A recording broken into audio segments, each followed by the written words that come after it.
I am Seo Minute Jun, that I was born in a mountain village in the far northeast, where even stones had learned to keep silent and snow fell without a sound. Winter was a second skin, the cold a second language. When I was a child, the sky always hung low, as if the clouds lingered just above our heads to listen. One day the clouds scattered and war came in their place. It took me with it. At 20, just beginning to learn how to be human, they put a rifle on my shoulder, a badge on my chest, and sent me beyond the hills. That day I learned, what turns a man into a soldier is not the uniform, but the growing number of moments when he must not speak. The day we marched into the Valley of Shadows, snow covered the earth like a white sheet of forgetting. Our footprints vanished behind us. Even the world seemed to erase our way back. The men's faces all looked the same. Sleepless eyes, clenched jaws, the same unspoken asterisk why star. Every morning the commander repeated, asterisk no trust, no mercy.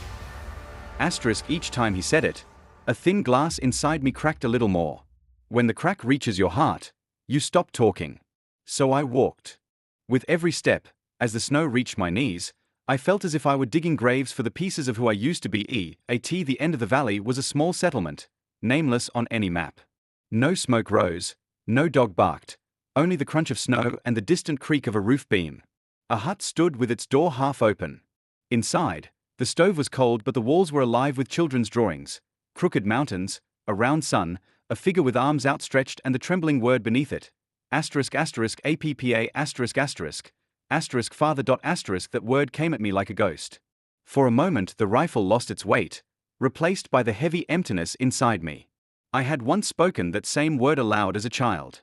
Now I stood before it as a shadow with a gun. Orders speak clearly, hearts do not. The heart fears what is clear, and hides in the blur between choices. We left that village behind. In a nameless place on a nameless morning, fire mixed with snow, and the sky turned red.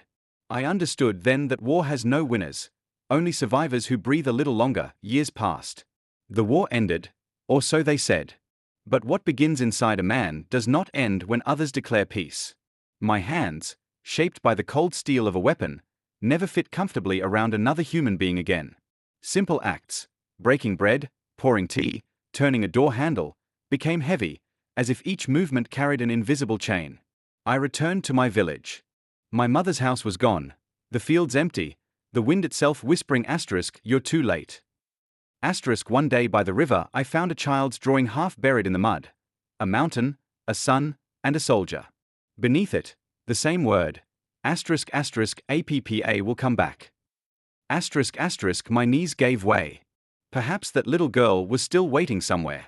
Perhaps I had taken someone's father, someone's son, without knowing. That word asterisk APPA asterisk lodged in my chest like a bullet that would never exit. I lived with it. I slept with it. Every winter I saw it written across the snow, a scar that refused to fade. Years later, a newspaper carried a small story, asterisk children's drawings found in an old war village near Siarak. Asterisk the photograph showed the same sun, the same word. But beneath it, someone else had written, asterisk asterisk APPA returned. Asterisk asterisk that morning I set out for the valley once more. The road was glassy with ice. Each step cracked like thin crystal. At the entrance the soil changed color, and I felt the texture of silence itself. Beneath the snow my boots struck something that vibrated faintly, as if the ground were remembering. I crouched, brushed away the frost, and uncovered a scrap of cloth, fragile, faded, marked with the same trembling letters. Time, I realized, does not move forward. It circles back to the place where language first broke.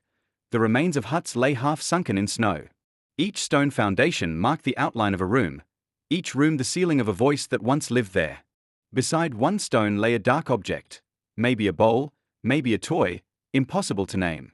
War confuses names. A shovel becomes a grave, a hand becomes a weapon, a house becomes smoke. Walking among them felt like losing myself in a sentence with no ending. By dusk the valley turned from blue to lead gray. My heart stumbled inside me like a loose spring. I sat on a stone step. The first minute of sitting is always the hardest.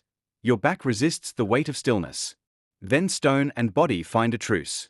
The cold of the rock disciplines the blood, and the inner voice seeps outward until you and the valley breathe together. A thought formed, clear, calm. Asterisk to return is not to arrive.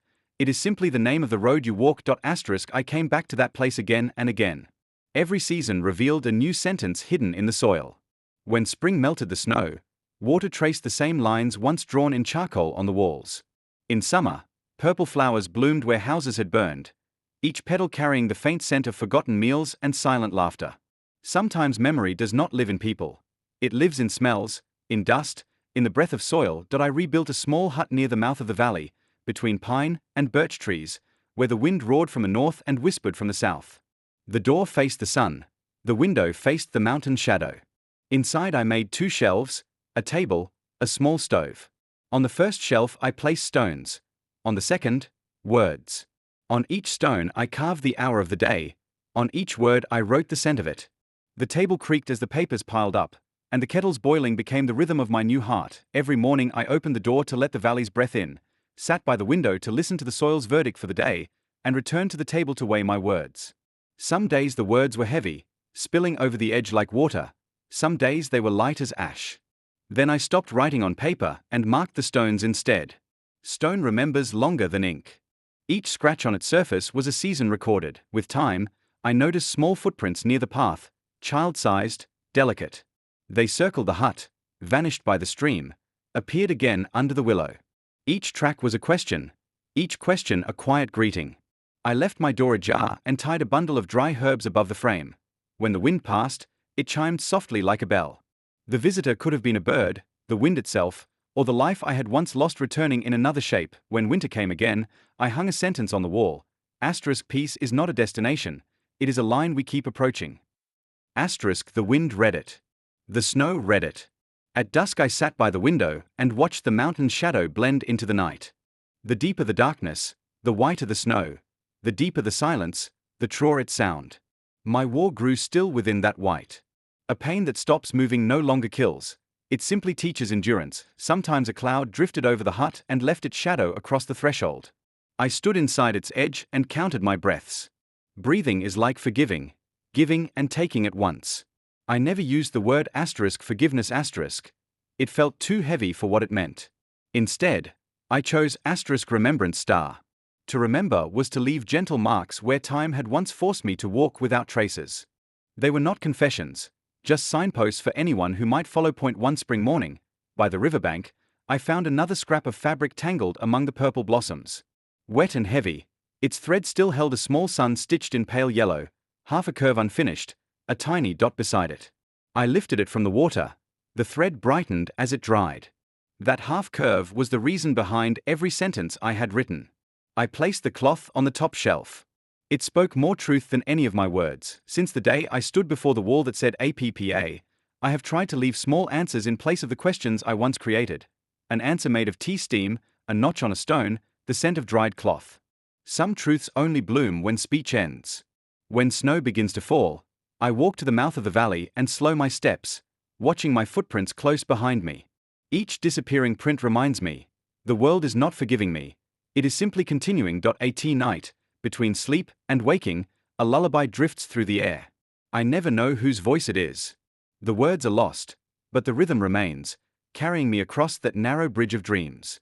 In those moments I understand, I am not alone. Solitude is not a locked door.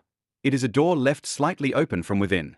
The wind pushes it, enters softly, and sits by my bed. I close my eyes and feel the warmth of all the words buried beneath the snow. Now, with the patience that time has slowly taught me, I keep living on the slope of the valley of shadows. Most days no one comes. Even the birds choose other skies. Yet I know, silence is not abandonment. It is a gift waiting to be opened. Each morning the mountain's shadow slides across the floor, from the table to the shelves to the door. Its movement is a prayer, invisible but weighty. So every day I place a stone on the table, a mark on the stone, a breath beside the mark. I am Seo Minute Jun. Once a soldier, later a forgotten name, now only a guardian of memory. The winter inside me never fully ends, yet the snow no longer hurts. I have learned that peace is not a wall that silences, it is a window that allows remembering. I keep that window open, even for the cold, because the cold proves I am still alive. And as long as I breathe, whenever snow begins to fall, I whisper the same words asterisk the war may have ended, but peace is still on its way. Asterisk I walk that road, slow, patient, honest. Behind me, my footprints vanish. Ahead of me, a white threshold stretches into the distance. Beyond it, a child's drawing. A sun, a half-drawn curve, a single dot. Perhaps one day someone will come and finish the line. When that day arrives, the valley wind will speak for me. I will fall silent, and my silence will finally lead someone home.